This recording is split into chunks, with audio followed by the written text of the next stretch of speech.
तो हेलो दोस्तों, राम राम सभी को। तो आज सुबह से धुआंधार सफाई करने के बाद मेरे पतिदेव ने कहा कि चलो तुम लोगों को मॉल घुमा के लाता हूँ। लेकिन क्या करें, हमारी अन्नू भी काम में बिजी थी, तो अन्नू हमारे साथ नहीं जा सकी, तो तन्नू हमारे साथ जा रही है। तो मैंने यहाँ से तन्नू को लिया और मैंने बोला चलो यार तन्नू, थोड़ा सा एंजॉय करके आते, वैसे भी सुबह से थक गए हैं। तो हम लोग यहाँ पे मॉल में पहुँच चुके थे। देखा तो यहाँ पे लिफ्ट खराब पड़ी थी, खराब मतलब आने में इतना टाइम लग रहा था उसको।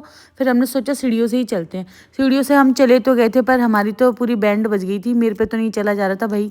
लेकिन इन बच्चों में तो इतनी ज़्यादा एनर्जी है कि भाई रुकने का नाम ही नहीं है। मतलब पूरे में इधर उधर ऐसे भागते घूम रहे थे जैसे जेल से छूट कर आए हैं। और बिट्टी तो अपने चाचा का हाथ छोड़ ही नहीं रही थी। बिट्टी बार बार चाचा चलो मेरे साथ चलो, आपको डर नहीं लगेगा, चलो मैं आपको लेके चलती हूँ। फिर यहाँ पे मैं और तन्नू पहुँच गए थे ट्रेंड्स में। तो यहाँ पे हमने व्यू के लिए कपड़े लिए।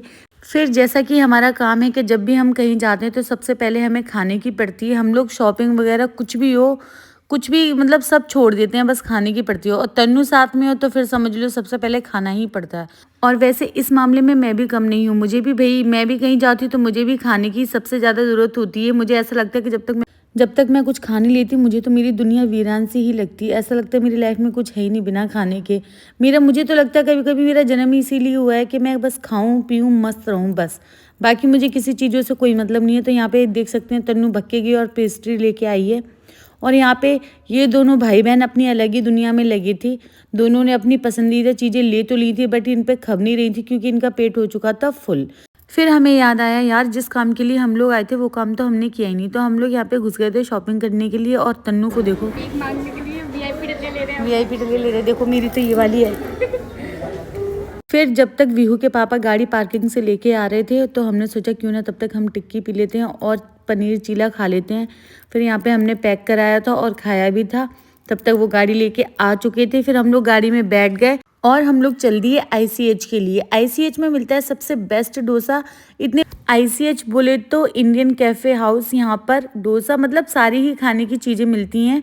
तो हम लोग घुस गए अंदर और जाके देखा हमने मेन्यू कार्ड में किसको क्या खाना है। भाई मैं तो जो खाने आई थी वही खाती, मैंने तो अपने लिए डोसा ही ऑर्डर किया था। और मेरे पति तो ये बोल रहे थे कि मुझे दाल रोटी खानी है। भाई साहब, एक ये आदमी मतलब कहीं पे भी जाएंगे तो बस उन्हें दाल रोटी ही चाहिए। लेकिन मैंने बोला नहीं, आप दाल रोटी नहीं खाओगे। फिर उन्होंने अपने लिए मंगाए थे छोले भटूरे।